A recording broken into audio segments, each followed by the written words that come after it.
ನನಗೆ ಯಾರು ಸಪೋರ್ಟ್ ಮಾಡ್ತಿಲ್ಲ ಅಂತ ಚಿಂತೆ ಮಾಡಿ ಕೊರಗಬೇಡ ಮೈ ಡಿಯರ್ ಫ್ರೆಂಡ್. ಎಫರ್ಟ್ ಹಾಕಿದ್ರೆ ಗುರಿ ಮುಟ್ಟೋ ಶಕ್ತಿ ನಿನ್ನಲ್ಲೇ ಇದೆ ಅನ್ನೋದನ್ನ ನೀನು ಯಾವತ್ತೂ ಮರಿಬೇಡ. ನಿನ್ನ ಬದುಕಿಗೆ ನೀನೇ ಬ್ರಹ್ಮ. ನೀನು ಆರಿಸಿದ ಹಾಗೆ ಈ ಬದುಕು ಆರ್ತಾ ಇರುತ್ತೆ ಅನ್ನೋದನ್ನ ಯಾವತ್ತೂ ಮರಿಬೇಡ. ಸದ್ದಿಲ್ಲದೆ ಸಾಧನೆ ಮಾಡಿಬಿಡು. ಇಂದು ನಿನ್ನ ಫೋನ್ ನಂಬರ್ ಬೇಡ ಅಂದವರು ನಾಳೆ ನಿನ್ನ ವಿವರಕ್ಕಾಗಿ ಗೂಗಲ್ನಲ್ಲಿ ಹುಡುಕ್ಬೇಕು.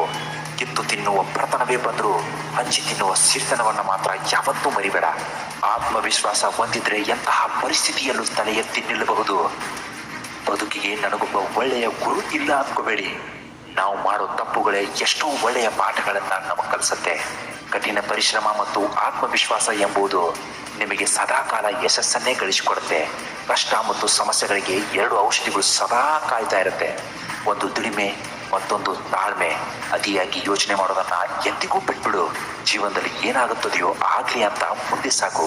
ಸಾಧನೆ ಮಾಡಬೇಕು ಅನ್ನೋನು ಏನು ಮಾಡಬೇಕಾಗಿಲ್ಲ. ಸರಳತೆಯಿಂದ ಇದ್ದು ಒಳ್ಳೆಯದನ್ನ ಮಾಡ್ತಾ ಹೋದ್ರೆ ಅದೇ ಒಂದು ದೊಡ್ಡ ಸಾಧನೆ. ಜೀವನದಲ್ಲಿ ಸಾಧನೆ ಎಂಬ ಶಿಲೆಯನ್ನ ಕೆತ್ತೋದಕ್ಕೆ ಗುರಿಯ ಹಾದಿಯಲ್ಲಿ ಎದುರಾಗುವಂತಹ ಅವಮಾನಗಳೆಲ್ಲವನ್ನ ಒಂದೊಂದು ಉಳಿಪೆಟ್ಟು ಅಂತ ನಾವು ತಿಳ್ಕೊಬೇಕು. ದೇವರು ನಮ್ಗೆ ಯಾವ ತರ ಆಟ ಆಡಿಸ್ತಾನೆ ಅಂದ್ರೆ, ಅವಕಾಶಗಳು ಇದ್ದಾಗ ಅವಶ್ಯಕತೆ ಇರಲ್ಲ, ಅವಶ್ಯಕತೆ ಇದ್ದಾಗ ಅವಕಾಶಗಳೇ ಇರಲ್ಲ. ಇಂತಹ ಸಂದರ್ಭದಲ್ಲಿ ನಾವು ಏನ್ ಮಾಡ್ಬೇಕು ಅಂದ್ರೆ, ಸಿಕ್ಕ ಅವಕಾಶಗಳನ್ನ ಸರಿಯಾದ ರೀತಿಯಲ್ಲಿ ಸದುಪಯೋಗಪಡಿಸ್ಕೋಬೇಕು. ಗೆಳೆಯ ಗೆಲ್ಲುವರೆಗೂ ಬಿಡಬೇಡ. ಗೆಲುವು ಸೋಲುಗಳ ಲೆಕ್ಕಾಚಾರದಲ್ಲಿ ಸೋಲೆ ಹೆಚ್ಚಾದ್ರೂ ಪ್ರತಿ ಸಾರಿ ಸೋತವನು ಮುಂದೊಂದು ದಿನ ಗೆದ್ದೇ ಗೆಲ್ತಾನೆ. ಆ ನಿನ್ನ ಗೆಲುವು ಇತಿಹಾಸ ಸೃಷ್ಟಿಸುವಂತಾಗಿರ್ಬೇಕು. ಯಾರಿಗಾದ್ರೂ ಸಹಾಯ ಮಾಡೋ, ಆದ್ರೆ ಮಿತಿ ಮೀರಿ ಸಹಾಯ ಮಾಡಬೇಡ. ಯಾಕಂದ್ರೆ ಆ ಕೆಲಸ ಆಗ್ಬೇಕು ಅಂದ್ರೆ ನೀನೇ ಶ್ರಮ ಪಡಬೇಕು ಅನ್ನೋದನ್ನ ಮರಿಬೇಡ. ವಂಚಿಸಿದವರ ವಚನವನ್ನ ಕೇಳಬೇಡ. ನಂಬಿದವರ ನಂಬಿಕೆಯನ್ನ ಯಾವತ್ತೂ ಕೊಲ್ಲಬೇಡ. ಜೀವನದಲ್ಲಿ ದಾರಿ ಎದುರನ್ನ ತಿಳ್ಕೊ, ಆದ್ರೆ ಗುರಿ ಮಾತ್ರ ನಿಂದೇ ಆಗಿರ್ಬೇಕು. ಕರ್ಮವೇ ಕಾಪಾಡುವಂತಹ ಕಾಯಕ ಮಾಡದಿದ್ರು ಕೂಡ ಕರ್ಮವೇ ಕಾಡುವಂತಹ ಕಾಯಕ ಮಾಡಬೇಡ. 30 ದಿನ ದುಡಿದ ಮೇಲೆ ಸಿಗೋ ಸಂಬಳ 30 ನಿಮಿಷದಲ್ಲಿ ಖಾಲಿ ಆಗಬಹುದು.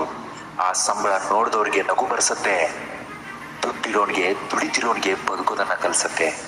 ಗೆಳೆಯ, ನೀನ್ ಎಲ್ಲರನ್ನ ಮೆಚ್ಚಿಸಲು ಪ್ರಯತ್ನಿಸಿದ್ರೆ ನೀನ್ ಯಾರನ್ನೂ ಮೆಚ್ಚಿಸುವುದಕ್ಕೆ ಸಾಧ್ಯ ಇಲ್ಲ. ಇತರರ ಸಂತೋಷಕ್ಕಾಗಿ ನಿನ್ನ ಜೀವನವನ್ನ ನಡೆಸುವುದು ಯಾವತ್ತಿಗೂ ಅಸಾಧ್ಯ. ಕೊನೆಗೊಂದು ಮಾತು ಹೇಳ್ತೀನಿ ಕೇಳು. ನೀನು ಎತ್ತರಕ್ಕೆ ಏರಿದಾಗ ಜನ ನಿನ್ನ ಹತ್ರ ಕಲ್ಲನ್ನು ತೂರ್ತಾರೆ. ಹಾಗೆಂದು ನೀನು ಕೆಳಕ್ಕೆ ನೋಡ್ತಾ ನಿಲ್ಬೇಡ. ಬದಲಿಗೆ ಇನ್ನಷ್ಟು ಎತ್ತರಕ್ಕೆ ಏರು.